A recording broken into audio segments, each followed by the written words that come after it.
السلام علیکم۔ Programme night edition میں ہم آپ کو خوش آمدید کہتے ہیں۔ ناظرین، آج مقبوضہ کشمیر میں بھارتی فوج نے ضلع پلوامہ کے علاقے میں ایک بار پھر سے بربریت کا مظاہرہ کرتے ہوئے 3 کشمیری نوجوانوں کو شہید کیا، جبکہ ان کی شہادت پر احتجاج کرنے پر مزید 7 کشمیری نوجوانوں کو شہید کر دیا گیا۔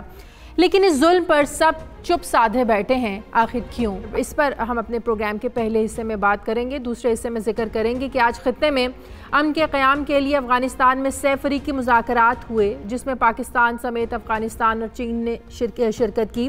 خطے میں امن کے لیے یقیناً ایک بہت ہی پازیٹیو ایک کوشش ہے، لیکن کیا اس مثبت اقدام کا اس وقت تک کوئی فائدہ ہوگا جب تک افغانستان میں ملوث ایک جو بیرونی ہاتھ ہے وہ دہشت گردی پھیلاتا رہے گا؟ جب تک اس کا تدارک نہیں ہوگا کیا ایسے مذاکرات کو کوئی فائدہ ہوگا؟ جبکہ ہم نے دیکھا کہ کل رات بلوچستان میں دہشت گردی کا واقعہ پیش آیا، 6 سیکیورٹی اہلکار وہاں پر شہید ہو گئے، اور پھر اس واقعے کی ذمہ داری BLF، BLA اور بلوچ RG نے مشترکہ طور پر اس واقعے کی ذمہ داری قبول کی، اور پھر سب یہ جانتے ہیں کہ یہ جو تنظیمیں ہیں یہ بھارت افغانستان کے ذریعے کنٹرول کرتا ہے۔ افغانستان ایک طرف پاکستان میں دہشت گردی کے لیے استعمال ہو رہا ہے، دوسری طرف 6 فریقی مذاکرات میں امن کی بات کرتا ہے۔ افغانستان اپنی سرزمین کو پاکستان کے خلاف استعمال ہونے سے نہیں روک پا رہا، آخر کیوں؟ اپنی سرزمین پر امن کا خواہاں افغانستان پاکستان میں عدم استحکام کی وجہ بن رہا ہے، اس کی کیا وجہ ہے؟ جبکہ خطے میں امن کی ہر مثبت جو کوشش ہے اس کو دوسرا ملک رد کر دیتا ہے، چاہے وہ بھارت ہو یا پھر افغانستان۔ کیا افغانستان اب کی بار بھی ایسا ہی کرے گا؟ اس پر بھی پروگرام کے دوسرے حصے میں ہم ڈسکس کریں گے۔ پروگرام کا جو آخری حصہ ہوگا اس میں ہم بات کریں گے کہ تحریک انصاف میں تو یو ٹرن لینا کوئی بڑی بات نہیں سمجھا جاتا، کوئی بری بات نہیں سمجھا جاتا، لیکن اب پاکستان پیپلز پارٹی کے جو سابقہ کارکن اور جالے شوکت بسرا نے تحریک انصاف کے بارے میں اپنے نظریات اور اپنے خیالات سے یو ٹرن لیتے ہوئے کچھ دن پہلے تحریک انصاف میں شمولیت اختیار کر لی۔ شوکت بسرا کے اس یو ٹرن کی وجہ کیا یہ اقتدار کی کشش ہے یا یہ کچھ اور ہے، وہ ہمارے پروگرام میں ہوں گے، ان سے پوچھیں گے۔ پروگرام میں میرے ہلالی صاحب ہیں کراچی اسٹوڈیو سے، اور اسلام آباد سے ہمیں جوائن کر رہے ہیں صدر آزاد کشمیر سردار محمد مسعود خان صاحب، اور سابق سفیر افغانستان ایاز وزیر صاحب بھی ہمارے ساتھ ہوں گے۔ سینئر دفاعی تجزیہ کار ماریہ سلطان بھی ہمیں جوائن کریں گی، اور تحریک انصاف کے رہنما جنہوں نے جیسے میں نے پہلے کہا کچھ دن پہلے تحریک انصاف کو جوائن کیا، شوکت بسرا بھی ہمیں لاہور اسٹوڈیوز میں جوائن کریں گے۔ میں تمام مہمانوں کا بہت شکریہ۔ مسعود خان صاحب، بہت شکریہ، آپ نے ہمیں پروگرام کے لیے وقت دیا۔ بڑا اہم ایشو جو ہم آپ سے ڈسکس کرنا چاہتے ہیں، آپ کے ساتھ آپ کی رائے لینا چاہتے ہیں۔ اب 70 سال سے سب جانتے ہیں کشمیری اپنی آزادی کی جنگ لڑ رہے ہیں۔ اب پہلی بار اقوام متحدہ نے وہاں پر جو اب ہو رہا ہے انسانی حقوق کی خلاف ورزیاں ہو رہی ہیں اس پر اپنی رپورٹ بھی پیش کی کہ پچھلے 28 سالوں میں 95,000 کشمیری جو ہیں انہوں نے اپنی جان کا نذرانہ پیش کیا ہے۔ چھوٹے چھوٹے بچے ہم سب جانتے ہیں کس طرح بیلٹ گنز کا شکار ہو رہے ہیں۔ جو کچھ بھارتی فوج کشمیر میں کر رہی ہے، ابھی جو ہیومن رائٹ وائلیشن ہے، یہ ایک امیجیٹ چیلنج بنتا جا رہا ہے ہم سب کے لیے۔ کیا وجہ ہے کہ آپ کی حکومت بھی اس طریقے سے دنیا میں اس ایشو کو اٹھا نہیں پا رہی ہے؟ آپ کا ڈپلومیٹیکلی ایک بہت وسیع تجربہ ہے، امریکہ میں بھی، اقوام متحدہ میں بھی، تو آپ تو اس چیز کو بڑے اچھے طریقے سے لوگوں کی جو رائے ہے، پبلک اوپینین ہے، دنیا بھر میں موبیلائز کر سکتے ہیں۔ سر جی، آج کا دن کشمیر کی تاریخ میں ایک بہت تاریخ دن ہے۔ 10 لوگ مارے گئے ہیں، وہاں 79 لوگوں کو مارا گیا ہے، ہندوستانی قابض افواج نے مارا ہے۔ تو سب سے پہلے تو میں اس کی مذمت کرتا ہوں، اور جو وہاں عینی شاہدین ہیں انہوں نے یہ کہا ہے کہ انہوں نے مجمع کو منتشر کرنے کے لیے نہیں بلکہ مارنے کے لیے، بندوقیں سیدھے تان کر مارنے کے لیے انہوں نے احکامات دیے تھے، اور اس کی وجہ سے 10 کشمیری نہتے غیر مسلح شہید ہو گئے۔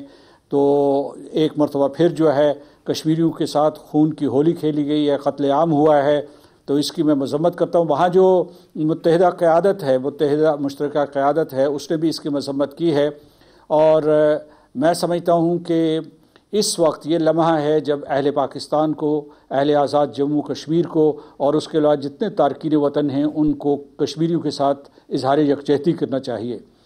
دوسرے، آپ نے یہ کہا کہ دنیا کیوں خاموش ہے، تو میں یہ آپ کو بتاتا چلوں کہ دنیا خاموش نہیں ہے۔ اقوام متحدہ کا ادارہ، برطانوی پارلیمنٹ اور بہت سے ادارے جو ہے وہ اپنی زبان کھول رہے ہیں۔ جو حقوق انسانی کی تنظیمیں ہیں انہوں نے ہندوستان کے تمام جرائم کی فہرست مرتب کی ہے شواہد کے ساتھ اور اسے دنیا کے سامنے پیش کیا ہے۔ اس وقت المیہ یہ ہے کہ ہندوستان کے جو تعلقات ہیں مغربی ممالک کے ساتھ، اس کی وجہ سے انہوں نے اپنی زبان بند کی ہوئی ہے مصلحت کی خاطر یا ان کے جو معاشی مفادات ہندوستان کے ساتھ وابستہ ہیں۔ لیکن سر میرا یہ سوال کہ مغربی ممالک کے جو تعلقات ہیں، چاہے وہ معاشی لحاظ سے ہوں، مصلحت سے وہ چپ بیٹھے ہوں، یہ جو چپ ہے، یہ تعلقات ہیں، یہ اس قدر حاوی کیوں انسانی جانوں پر؟ چھوٹے بچوں کے ساتھ ظلم ہو رہا ہے، یہ تعلقات اتنے حاوی کیوں ہیں؟ وہاں پر تو انسانی حقوق کی خلاف ورزیاں ہو رہی ہیں، روز ظلم کی جو ایک نئی داستان وہاں پر رقم کی جاتی ہے۔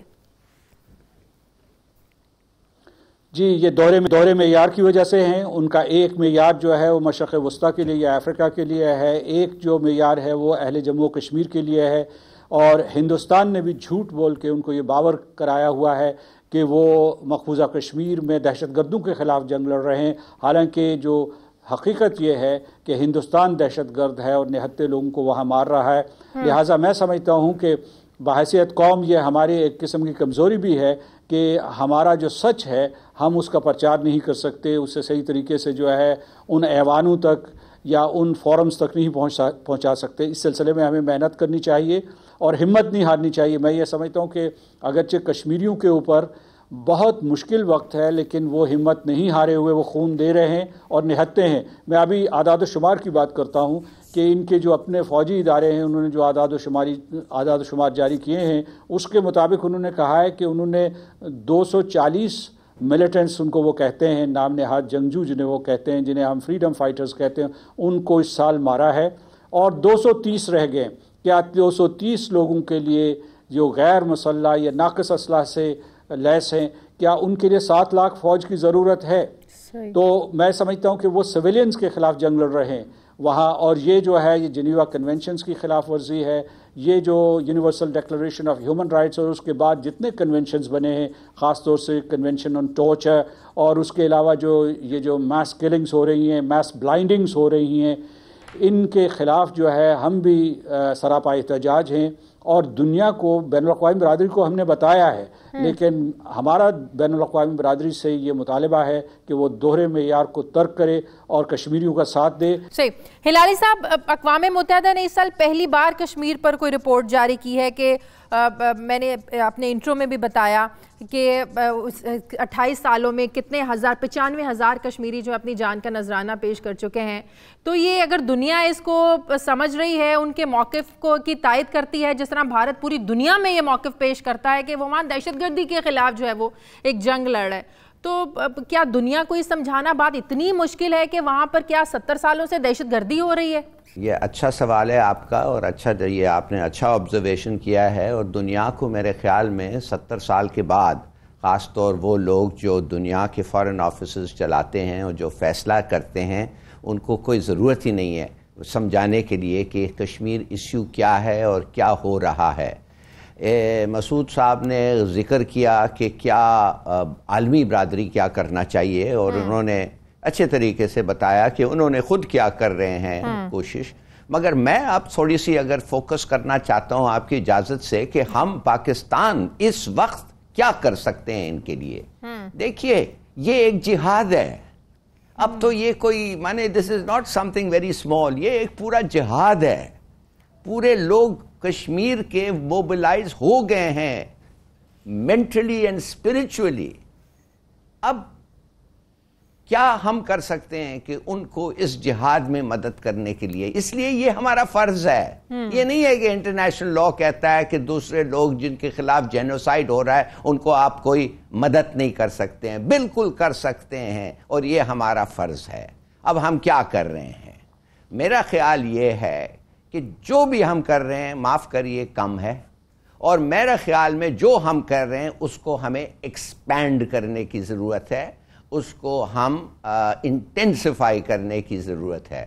مگر ساتھ ساتھ میں آپ کو یہ کہوں گا، فی الحال فوراً جتنے وہ کشمیری ہیں مقبوضہ کشمیر میں جو باہر جانا چاہتے ہیں، پوری دنیا کو بتانا چاہتے ہیں، اس لیے کہ وہ چھرے اور گولی ان کو لگے ہیں، انہوں نے دیکھا ہے، دے آر آئی وٹنسز کہ کیا ہو رہا ہے، وہ آنا چاہتے ہیں، ان کے پاس ریسورسز نہیں ہیں، ان کے پاس وہ ٹو ٹریول اور رہنے کا. میرے خیال میں ہمارا فرض ہے ان کو یہ مدد کر کے ان کے اپنے کوز کو پروجیکٹ کرنے کے لیے وہ جائیں جنیوا اور نیو یارک اور اسٹراسبرگ. نہیں، وہ let them go and talk. اور اس کے لیے میرے خیال میں ہمارا ایک کشمیر کمیٹی بنا ہوا ہے شازیہ، جس کا سربراہ مشاہد حسین ہے. وہ ہر 2 منٹ میں کسی ہوٹل میں کھڑے ہو کے بات کرتے ہیں، پتہ نہیں اس کے لیے اس کے لیے.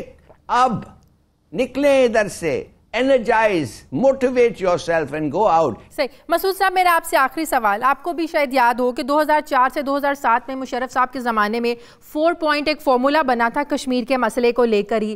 پھر پاکستان اور ہندوستان کے درمیان کچھ کشیدگی ہوئی، وہ چیز آگے نہیں بڑھ سکی، ڈائلاگز آگے نہیں بڑھ سکے. لیکن اس کے بعد کسی نے اس فارمولے کو آن نہیں کیا، چاہے وہ پیپلز پارٹی کی 2008 کی حکومت ہو یا 2013 میں نون لیگ کی حکومت ہو. نون لیگ کی حکومت نے تو جو وفا میں مودی صاحب اور نواز شریف صاحب کی ملاقات ہوئی، اس میں ایجنڈے میں کشمیر کو شامل نہیں رکھا تھا. تو آپ کے خیال میں اس قسم کے وہ جو 4 پوائنٹ فارمولا تھا، دوبارہ اس قسم کے فارمولے پر غور ہو سکتا ہے سر؟ پہلے تو میں محترم ہلالی صاحب نے جو باتیں کہی ہیں ان سے مکمل اتفاق کرتا ہوں، اور انہوں نے صحیح کہا ہے کہ پاکستان کے لوگوں اور آزاد کشمیر کے لوگوں کی یہ ذمہ داری بنتی ہے کہ وہ سفارتی اور سیاسی تحریک کو تیز تر کریں اور ابلاغ کو صحیح طریقے سے استعمال کریں تاکہ وہ کشمیریوں کی دردناک کہانی دنیا کے ایوانوں تک پہنچا سکیں، اور اس میں کشمیری پیش ہوں. کچھ کشمیری ہر سال جو ہے وہ جنیوا جاتے ہیں، لیکن بڑی تعداد میں انہیں جانا چاہیے. جو میں دوسری بات آپ سے کہوں گا کہ آج کا موقع یہ نہیں کہ ہم مستقل اور پائیدار حل کے لیے بات کریں. آج وہاں سری نگر میں پلوامہ میں ایک صف ماتم بچھی ہوئی ہے، وہاں 3 روز کا سوگ ہے. تو ہم یہ سوال اٹھائیں کہ کس طریقے سے ہندوستان کو مجبور کیا جائے کہ وہ یہ قتل عام بند کرے. جہاں تک آپ نے فارمولے کا ذکر کیا ہے تو وہ ذرا سوچ سمجھ کے اس کے اوپر غور و فکر کر کے پوری تحقیق اور جستجو کرنے کے بعد ہمیں کسی فیصلے کے اوپر پہنچنا چاہیے، اور یہ دیکھنا چاہیے کہ اس میں کیا پوری کی پوری پاکستان کی قوم متفق ہے، اور اہل جموں و کشمیر جو ہے وہ مقبوضہ کشمیر کے ہوں یا آزاد کشمیر کے، وہ اس کی حمایت کرتے ہیں یا نہیں کرتے. اگر ہمارے درمیان اتفاق رائے ہے تو پھر میں آپ کو یہ بتاؤں کہ تالی ایک ہاتھ سے نہیں بجتی.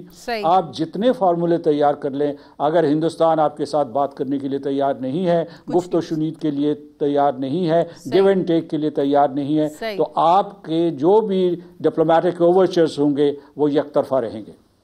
ٹھیک ہے، بہت شکریہ سردار محمد مسعود صاحب ہمیں وقت دینے کے لیے.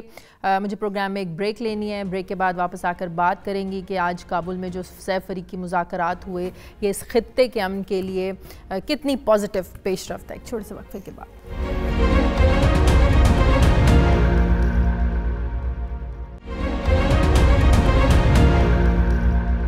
بریک کے بعد خوش آمدید. ماریہ سلطان صاحبہ نے ہمیں جوائن کیا ہے اور سابق سفیر افغانستان ایاز وزیر صاحب نے ہمیں جوائن کیا. ماریہ صاحبہ آپ سے شروع کرتی ہوں. سب سے پہلے تو یہ کہ وزیر اعظم عمران خان کی جانب سے یہ کہنا بلکہ اعتراف کرنا کہ ہماری کوششوں سے ہی پیر کو امریکہ اور طالبان کے بیچ میں جو ہے مذاکرات ہونے جا رہے ہیں. انہوں نے امید بھی ظاہر کی کہ مذاکرات کامیاب ہوں گے. یقیناً یہ پاکستان کی ایک اصولی جو موقف تھا کہ ڈائلاگ ہی امن کا پیس کا حل ہے، یہ اس کی جیت ہے. دوسری جانب جو کابل میں آج سیف فریقی مذاکرات ہوئے پاکستان، چائنا اور افغانستان کے درمیان، ظاہر ہے وہ امریکہ اور طالبان کے درمیان مذاکرات ہوں یا سیف فریقی مذاکرات، کاز ایک ہی ہے، وہ ہے اس خطے میں پیس. تو یہ جو کوششیں کی جا رہی ہیں کتنی اہم پیش رفت ہے اس خطے میں امن کے لیے؟ دیکھیں، اس میں تو کوئی شک نہیں ہے کہ جو اس سے پہلے جتنی بھی کوششیں ہوئی ہیں یہ ان کے تسلسل میں جو رکاوٹیں آئی تھیں اس کو کسی حد تک دور کرنے کی کوشش کی جا رہی ہے. یہ کتنی حد تک کامیاب ہوئیں گی یہ اس بات پہ منحصر ہے کہ جو تینوں فریق ہیں اس میں، جس میں امریکہ، افغانستان اور اس کے علاوہ جو طالبان یا مختلف وہاں کے جو جنگجو گروہ ہیں، وہ کتنی حد تک اس بات کا فیصلہ کرتے ہیں کہ آئندہ آنے والے امن کی ترجیحات کیا ہوں گی افغانستان میں.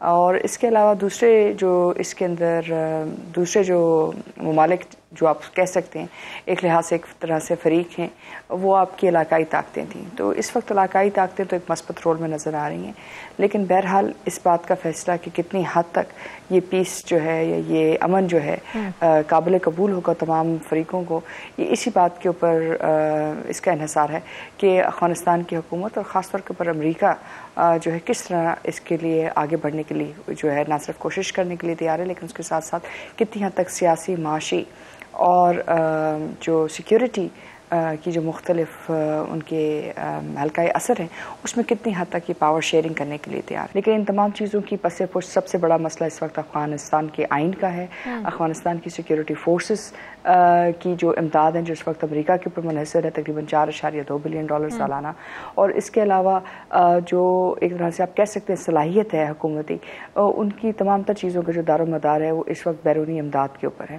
یہ اثر و رسوخ کی کہانی ہے جہاں جو افغان حکومت کو شاید کچھ فیصلے کرنے پڑیں گے، اور طالبان کی طرف سے شاید یہ دیکھنا ہوگا کہ وہ کتنی حد تک جنگ بندی کر سکتے ہیں جس کے تحت مذاکراتی عمل کے ذریعے آپ امن لے کے آئیں. لیکن جب تک یہ نہیں ہوتا، جب تک کوئی خاص خد و خال واضح نہیں ہوتے، میرے نہیں خیال سے کہ اس کے اوپر ہمیں اپنی اتنی امیدیں وابستہ کرنی چاہیے. لیکن ایک لحاظ سے ایک بہت مثبت اور ایک بہتر پہلو ہے کہ افغانستان کے اندر بجائے شدت پسندی یا بجائے جو ہتھیاروں کے، آپ ایک مذاکراتی عمل کے ذریعے کم از کم تمام جو فریقین ہیں ان کو ایک ٹیبل پر لانے کے لیے کامیاب ہو چکے ہیں. صحیح. ایاز وزیر صاحب، آپ افغانستان کے معاملات کو بڑے بہتر طریقے سے بڑا کلوزلی آبزرو بھی کیا ہے. آج جو کابل میں سہ فریقی مذاکرات ہوئے چائنا، افغانستان، پاکستان کے درمیان، یہ پاکستان اور افغانستان کے تعلقات میں کتنا اہم رول پلے کر سکتے ہیں؟ ظاہر ہے چائنا کی بھی کوشش ہے، چائنا کی بھی کنسرنز جڑے ہیں سی پیک کو لے کر. یہاں پر پاکستان اور افغانستان کے تعلقات اچھے ہوں گے، بلوچستان میں تعلقات اچھے ہوں گے، ظاہر ہے سی پیک بھی جو ہے نا وہ پروگرام جو ہے وہ آگے بڑھے گا. تو آپ کے خیال میں یہ کتنا امپورٹنٹ ہے جو آج کابل میں ڈائیلاگز ہوئے ہیں، مذاکرات ہوئے ہیں، کانفرنس ہوئی ہے؟ دیکھیں، یہ امپارٹنٹ تو اس لحاظ سے بھی ہے کہ اگر یاد ہو اس کی پہلی میٹنگ بیجنگ میں شاید دسمبر 2017 میں ہوئی تھی. چائنا نے ہوسٹ کیا تھا اور اس کا مین مقصد یہ تھا کہ پاکستان اور افغانستان کو ذرا قریب لائے، کیونکہ دونوں کے درمیان ٹرسٹ ڈیفیسٹ بہت زیادہ تھا. تو چین نے کوشش کی کہ وہ ٹرسٹ ڈیفیسٹ کم ہو. تو پھر بیجنگ کی میٹنگ کا یہ فائدہ ہوا کہ ہم اور افغانستان کئی میٹنگیں اس کے بعد کر چکے ہیں اور کئی کمیٹیوں پہ اتفاق ہو چکا ہے آپس میں. پاکستان افغانستان وہ پیس سیکیورٹی کے لیے جو انہوں نے ایک ایکشن پلان بنایا تھا، اس کے نیچے کئی کمیٹیاں بنائی کہ اس طرح آگے چلیں گے. تو اب میں سمجھتا ہوں یہ میٹنگ تو بیسیکلی اگر دیکھا جائے تو بنیاد تو وہی ہے، صرف وینیو بدل گیا، افغانستان ہو گیا. مین مقصد تو افغانستان اور پاکستان کی قربت کو لانا ہے، دوستی کو آگے بڑھانا ہے. تو اس میں سمجھ رہا ہوں کہ چائنا بہت بڑا رول پلے کر رہا ہے. اور اگر یاد ہو تو پچھلے جو کندہار میں ایک دھماکہ ہوا، جو وہاں کا پولیس چیف اس میں مارا گیا، اس کی وجہ سے ہمارے پھر ذرا تھوڑی سی دوری ہونی شروع ہو گئی تھی. تو اب اس کی وجہ سے دوبارہ انڈرسٹینڈنگ ذرا ماشاءاللہ بہتر ہوگی. اور اب حکومت بھی اس کے بعد یہاں سے سیریس ہے اور امریکہ سے بھی اشارے مل رہے ہیں. تو لگتا ہے کہ اب پیس لانے کے لیے حالات سازگار ہو رہے ہیں. اور اگر حالات سازگار ہوں تو پھر ہمارا اور افغانستان کا قریب آنا یہ انتہائی ضروری ہے، انتہائی اہم ہے. جب تک اسلام آباد اور کابل قریب نہ آئے، میں نہیں سمجھتا کہ افغانستان کے اندر یہ صلح کے پروسیس کوئی زیادہ آگے جا سکے.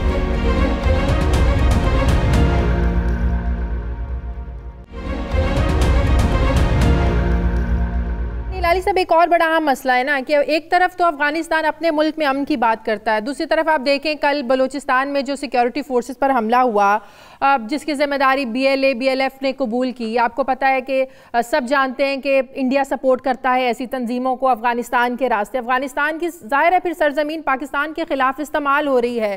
ایک طرف وہ اپنے ملک میں تو امن کے لیے استعمال کر رہا ہے پاکستان کو کہ پاکستان ظاہر ہے افغانستان میں امن قائم ہوگا، پاکستان میں امن قائم ہوگا. پاکستان وہاں وہاں پر امن کے لیے کوشش کرے، لیکن ایسے کیسے ہو سکتا ہے کہ افغانستان اپنی سرزمین کو پاکستان کے خلاف استعمال ہونے سے نہ روکے اور ہم سے اچھے کی امید رکھے؟ کیا یہ دورہ معیار امن قائم ہونے دے گا اس خطے میں؟ دیکھیے شازیہ، آپ کا سوال کا نیرولی اگر میں جواب دوں تو یہ ہے کہ ٹی ٹی پی جو آپریٹ کر رہا ہے وہ نہ صرف افغانستان سے کر رہا ہے، مگر وہ not only Afghan controlled areas, مانے Kabul controlled areas, but T T P Afghan Taliban controlled areas سے بھی ہمیں اٹیک ہو رہا ہے۔ تو اس کا کیا مطلب ہے؟ اس کا مطلب ہے کہ ہم نے ابھی تک افغان طالبان کو پرسویڈ نہیں کر پائے کہ وہ ٹی ٹی پی کو مدد نہ دیں یا پناہ نہ دیں۔ میں اس سوال کو ایک دوسری طریقے سے آپ کو پیش، اینڈ آئی وڈ لائک ہمارے جو پینلسٹ ہیں وہ اچھے ہیں، ایکسپیرینس پیپل ہیں، ان کی انپٹ میں جاننا چاہوں گا۔ میرا تھیوری یہ ہے کہ عمران خان جب اس نے کہا کہ میں نے ارینج کیا ہے یہ ٹاک، تو میرے خیال میں یہ ایک ایگزیجوریٹڈ کلیم تھا۔ یہ ایگزیجوریٹڈ اس لیے ہے کہ پہلے سے ہی افغان طالبان نے کہا ہے وہ امریکہ سے بات کرنا چاہتے ہیں، اور بلکہ ان کے اور خلیل زاد جو امریکن انوائے ہے بات شروع بھی ہو گئی ہے اور دوحہ میں میٹنگ بھی ہوئی ہے۔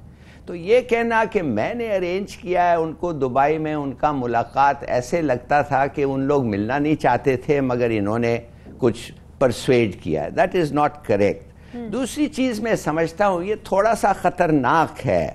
دیکھیے یہ امپلائی یہ کرتا ہے کہ افغان طالبان کو پاکستان کی انفلوئنس اتنی ہے کہ مثال کے طور پہ کہ اگر وہ کچھ چیز نہیں کرنا چاہتے ہیں پھر بھی ہمارا دباؤ اتنا ہے ان پہ کہ وہ کر سکتے ہیں۔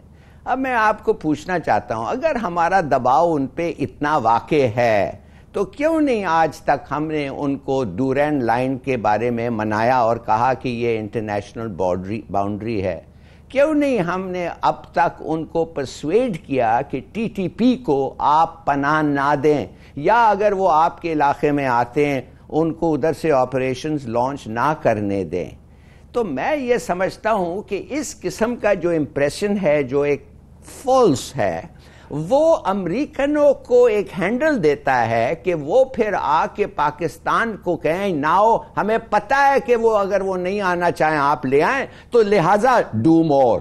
اچھا امریکہ کہتی ہے کہ ہم تو نہیں جائیں گے، مانے کہ ہم بات کریں گے دیکھیں گے، مگر امریکہ بھی نہیں جانا چاہتا، پینٹاگن خاص طور، ٹرمپ شاید جانا چاہے مگر پینٹاگن نہیں نکلنا چاہتا۔ اگر امریکہ نہیں جانا چاہتا، ہم بھی امریکہ کو نہیں چاہتے کہ وہ چلے جائیں، تو آپ مجھے بتائیں افغان طالبان تو کہتے ہیں جب تک ایک ڈیٹ فکس نہیں ہوگا، جب تک امریکہ نکلے گا نہیں ہمارے ملک سے کوئی امن نہیں ہوگا۔ تو آئی وانٹ ٹو نو ہمارے پینل سے کہ یہ کس قسم کی ڈیل ہو سکتی ہے جدھر دو کہتے ہیں کہ امریکہ ٹھہریں اور ہمارا دوست افغان طالبان کہتا ہے ہرگز نہیں۔ صحیح، ماریہ صاحبہ اس کا جواب دیں۔ ماریہ صاحبہ آپ اس پہ کوئی کامنٹ کریں۔ میرے خیال سے حالی صاحب نے بالکل درست فرمایا ہے۔ پہلی بات تو یہ ہے کہ ہمیں یہ بات سمجھنے کی ضرورت یہ ہے کہ طالبان جو ہیں بہرحال اخوان ہیں، اور وہ افغانستان کے اندر جو ہے ایک مثبت اور ایک دور رس حل چاہیں گے۔ اس میں میرے خیال سے ایک جو پلازیبل آپشن نکلتی ہے وہ یہ ہے کہ جو افغان حکومت ہے اس میں کتنی حد تک پاور شیئرنگ کی جا سکتی ہے اور کتنی حد تک لیجیٹمیسی افورڈ کی جا سکتی ہے طالبان کو۔ میرے خیال سے اس کے اوپر ابھی تک یہ بات واضح طور کے اوپر نہیں ابھری کہ کتنی حد تک افغان حکومت یہ دینے کے لیے تیار ہے اور اس کے ساتھ ساتھ امریکہ یہ دینے کے لیے تیار ہے۔ تیسری جو اس کے ساتھ بات منسلک ہے وہ یہ ہے کہ جو افغان سیکیورٹی فورسز ہیں، افغان سیکیورٹی فورسز کا مستقبل کے اندر کتنی حد تک وہ جو طالبان کے مختلف سیکشنز ہیں یا ان کی مختلف فیکشنز ہیں ان کو کتنی حد تک جو ہے پاور شیئرنگ کے مواقع ملیں گے، کیونکہ جب تک آپ ایک واضح حکمت عملی نہیں رکھتے ہیں جس میں وہاں کے جو جنگجو گروہ ہیں، چاہے وہ طالبان ہیں چاہے وہ کوئی اور بھی ہیں، جب تک آپ ان کا کوئی سیاسی، معاشی اور سیکیورٹی حل نہیں ڈھونڈتے ہیں یہ ممکن نہیں ہے کہ آپ کوئی واضح حکمت عملی اختیار کر سکیں افغانستان میں جس کی بنیاد کے اوپر امن قائم ہو سکے۔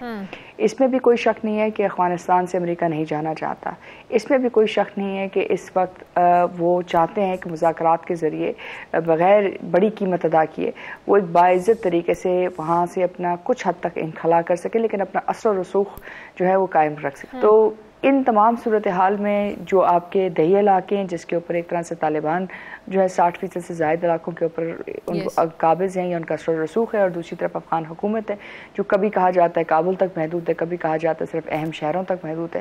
تو اس کے درمیان جو یہ فرق ہے وہ دراصل طاقت کا فرق ہے، اور اس طاقت کے فرق کے پیچھے بھی یہ ہے کہ افغان آئین میں کیا وہ تبدیلی کرنے کے لیے تیار ہیں، کیا وہ حکومت میں ان کو جگہ دینے کے لیے تیار ہیں، کیا وہ اپنی معیشی استحکام میں جگہ دینے کے لیے تیار ہیں. تو یہ مشکل سوالات ہیں، لیکن ان سوالات کا جواب بہرحال افغان یونٹی گورنمنٹ اور افغانستان کی حکومت کو دینا ہوگا، کیونکہ اگر وہ تیار نہیں ہیں تو ظاہر ہے یہ تمام تر ذمہ داری امریکن اداروں پہ اور امریکہ کے اوپر آئے گی، کیونکہ اثر و رسوخ ان کے پاس ہے. اور اگر وہ یہ کرتے ہیں تو پھر اس کے بعد کس قسم کی خانہ جنگی ہوتی ہے، کس قسم کا سیاسی استحکام ہے یا معاشی استحکام افغانستان میں آتا ہے، اس کا فیصلہ جو ہے وہ ابھی تک نہیں ہوا.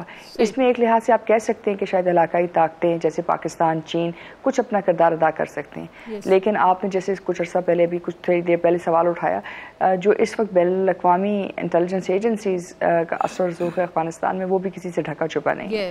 جو چائنیز قونصلیٹ کے اوپر اٹیک ہوا، جو ہندوستان کی طرف سے آپ کے خدشات ہیں وہ وہیں موجود ہیں. تو ان تمام چیزوں کے ہوتے ہوئے معاملہ تھوڑا سا زیادہ مشکل و پیچیدہ ہے، لیکن اس کا جو ایک طرح سے آپ کہہ سکتے ہیں سرا ہے وہ افغان حکومت کے پاس ہے اور افغان آئین کی تبدیلی میں ہے. لیکن ایاز وزیر صاحب، پاکستان مذاکرات کی کامیابی میں کیا کوئی اہم رول پلے کر سکتا ہے، یا امریکہ پاکستان سے کچھ منوانے کے لیے ریکویسٹ کر سکتا ہے کہ آپ طالبان سے کہیں، جس طرح مذاکرات کی ٹیبل پر لانے کے لیے امریکہ نے ہمیں کہا، پاکستان سے کہا کہ آپ رول پلے کریں، تو مذاکرات کی کامیابی میں بھی پاکستان کا کوئی رول ہو سکتا ہے؟ دیکھیں، اگر پاکستان کا رول نہ بنتا تو پھر president Trump prime minister Imran Khan کو خط کیوں لکھتے؟ وہ تو ابھی تک ہمیں ڈو مور کی باتیں کر رہے تھے، ہم سے کچھ اور مانگ رہے تھے، کچھ اور پریشر، برا بلا ساری گالیاں ہمیں دیتے رہے. اب آخر میں آ کے وہی بات کی جو عمران خان صاحب جب حکومت میں نہیں بیتے تو وہ کہہ رہے تھے. اور میں نے بھی بطیرے اس پہ لکھا ہے کہ اس وقت جب امریکہ طالبان کا نام سننا نہیں چاہتے تھے، میں لکھتا رہا کہ آپ ان سے بات کر لیں، بات چیت کے علاوہ اور کوئی راستہ ہے ہی نہیں، توپ اور بندوق سے آپ اس کو فتح نہیں کر سکتے. تو وہ نہیں مان رہے تھے، اب اسی بات پہ آ گئے. اب وہ چاہتے ہیں کہ ان کے ساتھ بامانی بات چیت کی جائے. خلیل زاد نے کوشش کی کہ ان کے ساتھ ڈائریکٹ بات کر لے، ایک آدھ میٹنگ بھی باہر ہو گئی، لیکن وہ کوئی بامانی ثابت نہیں ہو سکی، کوئی پیش رفت ڈائریکٹ نہ ہو سکا. تو اس لیے اب پاکستان کی اہمیت پہلے بھی تھی، لیکن امریکہ شاید وہ ماننے کو تیار نہیں تھا. لیکن ابھی جو پریزیڈنٹ ٹرمپ نے خط لکھا ہے یہ دو باتیں ثابت کرتا ہے. ایک تو عمران خان صاحب کی بالکل میں مانتا ہوں بات صحیح تھی کہ بات چیت کے ذریعے معاملہ حل ہو سکتا ہے، اور دوسرا ٹرمپ کا پاکستان کی اہمیت کو ماننا اس میں شامل ہے کہ پاکستان کے بغیر افغانستان میں امن کی بات چیت میں کامیابی بہت مشکل ہے. جب تک افغانستان میں امن نہ ہو، جب تک افغانستان میں خوشحالی نہ آئے، آپ کے پاکستان پہ بھی اس کے برے اثرات پڑتے ہیں اور پڑ رہے ہیں. اور پھر آپ نے پہلے سوال میں سی پیک کا کہا، تو جب آپ سی پیک کے لیے قدم بڑھائیں گے، ظاہر بات ہے وہ بڑا کلوز سینسٹیو ایریا ہے، گوادر سے لے کے آپ آ جائیں ادھر پشاور تک اور ادھر گلگت وغیرہ تک، اس سارے ایریا کو آپ سیکیور کرنا چاہتے ہیں تو آپ کو افغانستان کے ساتھ بہت قریبی دوستی بنانی پڑے گی، ورنہ آپ کے دشمن وہاں پہلے سے بھی بیٹھے ہیں اور پھر وار کرنے کے لیے تو ان کو موقع چاہیے. بالکل صحیح. ٹھیک ہے، بہت شکریہ ماریہ سلطان صاحب، ایاز وزیر صاحب، آپ دونوں کا بہت شکریہ. مجھے پروگرام میں ایک بریک لینی ہے، بریک کے بعد شوکت بسرا صاحب ہمارے ساتھ ہوں گے ایک چھوٹے سے وقفے کے بعد.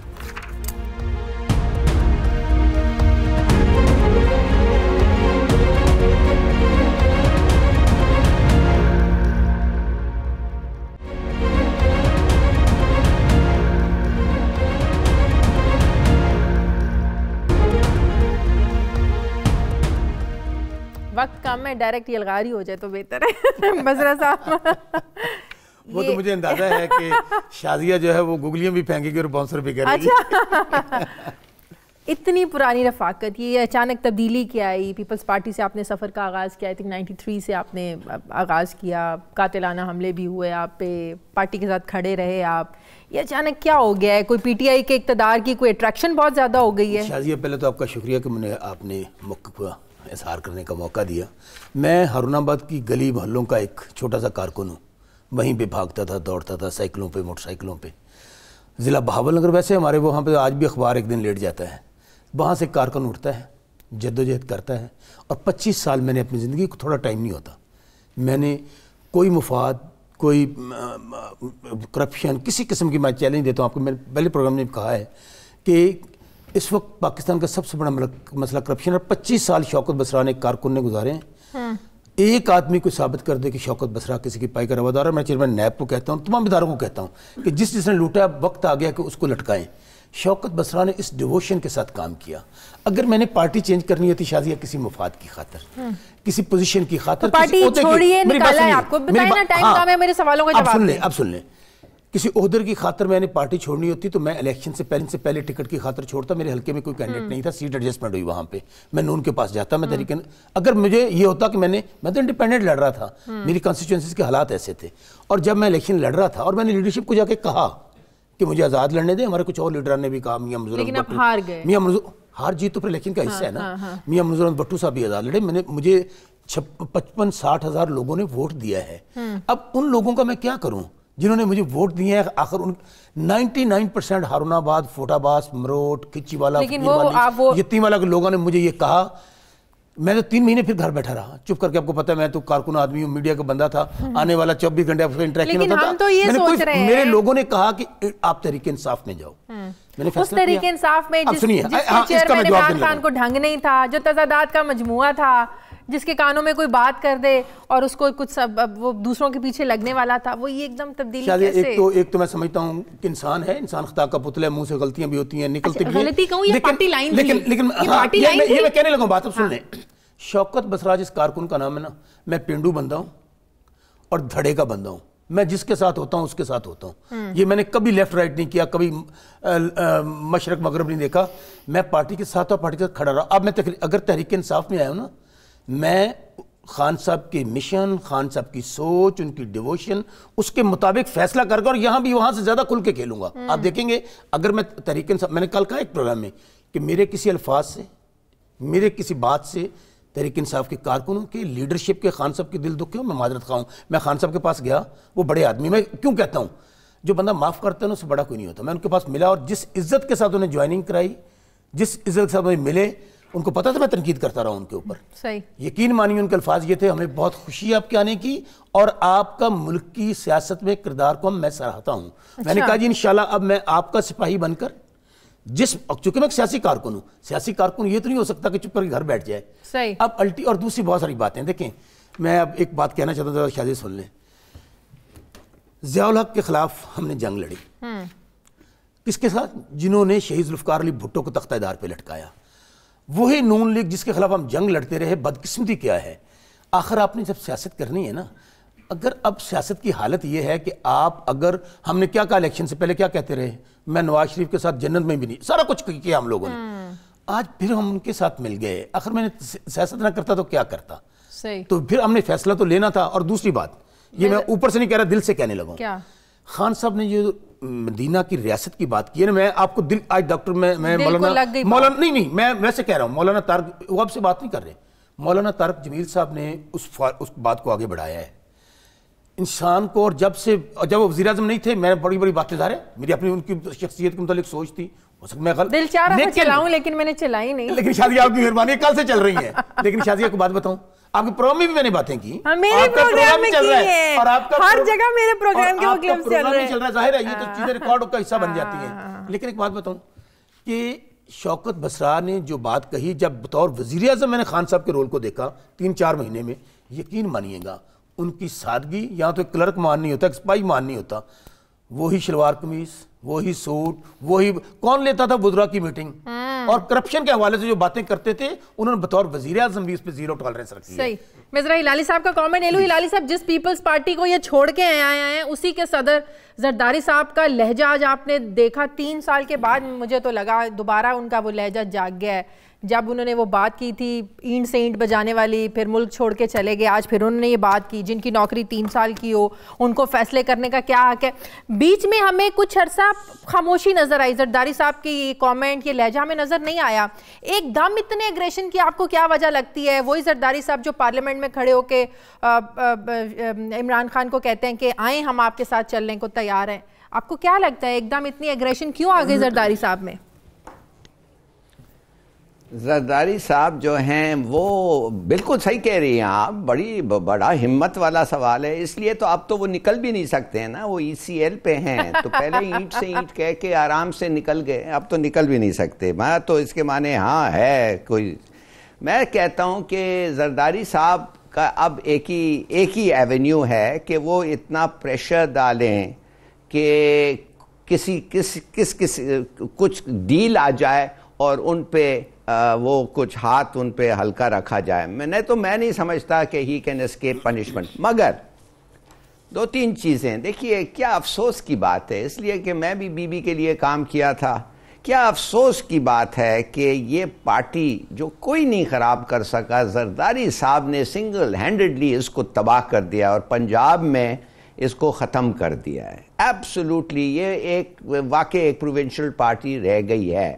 اور سندھ میں بھی میں سمجھتا ہوں, اور مجھے کہا گیا ہے کہ اگر یہ PPP کے شہید جو ہیں ان کے نام پہ لوگ آتے ہیں ووٹ دیتے ہیں, مگر زیادہ تر آج کل وہ جو لوگ آ رہے ہیں اس لیے کہ وہ ایک پلیٹ بریانی ملتی ہے ان کو اس وقت, تو اس لیے آ رہے ہیں. یہ حیدرآباد میں جو جلسہ ہوا تھا, کوئی لوگوں نے ادھر کے لوگ کہہ رہے ہیں جو ادھر رہتے ہیں, کہتے ہیں کہ خاص صاحب وہ پیسے کے لیے ان ریٹرن فار منی ان لوگ آئے ہیں اور ادھر ان کے ساتھ شریک ہوئے تھے.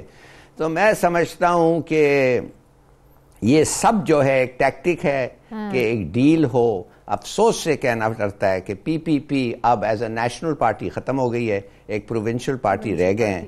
اب تو آپ تحریک انصاف کے رہنما ہیں. زرداری صاحب کی جو آج کی لینگویج تھی, جو ان کا ایگریشن تھا, کیا یہ واقعی اس طرف اشارہ تھا کیونکہ ڈیل کی طرف وہ اشارہ کر رہے تھے؟ ظاہر ان کو بھی پتہ ہے ان کے گرد بھی گھیرا تنگ ہونے جا رہا ہے. مجھے ڈیفینیٹلی جو ان کی موومنٹس ہیں, جو جلسے جلوس تو الیکشنوں میں ہوتے ہیں, اور 27 دسمبر کو جلسہ ہونا بھی یہ بی بی کی شہادت پہ بہت بڑا جلسہ ہوتا ہے, تو ڈیفینیٹلی کہیں نہ کوئی چیزیں کچھ ایسی ہیں جن کے متعلق وہ اشاروں نامے میں بات کر رہے ہیں. اور کل میں دیکھ رہا تھا کہ منگل صاحب نے بھی ان سے ملاقات کی, چونکہ ایک GIT بنی ہوئی ہے.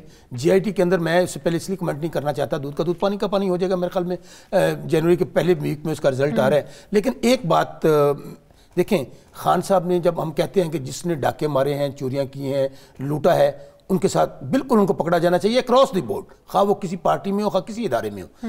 میں سمجھتا ہوں واقعی لا پاس ہونا چاہیے. اور اگر نون لیگ اور مراد سعید نے ایک بات کہی ہے تحریک انصاف کی طرف سے کہ ہم ایک قرارداد لے کے آتے ہیں, لیجسلیشن کرتے ہیں, نون لیگ بھی سپورٹ کرے, پیپلز پارٹی بھی سپورٹ کرے, اور باقی جماعتیں بھی سپورٹ کرے کہ جس نے اس ملک کو لوٹا ہے اس کو ڈی چوک میں پھانسی. یہ تو آپ نہ ہونے والی باتیں کریں, یہ سپورٹ کریں گے, کیا کرنا چاہیے, سپورٹ کریں گے. اگر کسی نے کرپشن کیا ڈر تو اس کو ہوگا نا, جن نے کھا دیا گاجرا تو ڈرنے والی کون سی بات ہے. تو اس لیے شاید میں تو اب اسی باتوں پہ اب ایک لیڈرشپ ہے. خان صاحب کو اللہ تعالیٰ نے ایک موقع دیا ہے, ایک ایسا لیڈر ہے اس کے اوپر آپ 100 طرح کی باتیں بھی کر سکتے ہیں, لیکن میں نے جتنے شارٹ نکال لیں کوئی شارٹ ایسا نہیں ہوگا جس میں میں نے یہ کہا ہو کہ خان صاحب کی انٹیگریٹی پہ, ان کی اس بات پہ کہ انہوں نے کوئی کرپشن کی ہے. اسی طرح شہید ذوالفقار علی بھٹو تھے نا, ان پہ کرپشن کا, شہید بی بی پہ کرپشن کوئی عمری نہیں اٹھاتا تھا.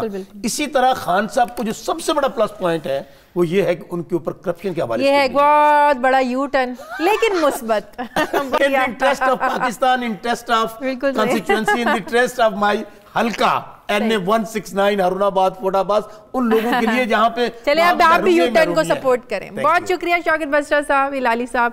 پروگرام کا وقت ختم ہو گیا, پروگرام کے لیے آپ فیڈ بیک دیجئے. آپ سے ملاقات ہوگی کل, اپنا خیال رکھیے گا, اللہ حافظ.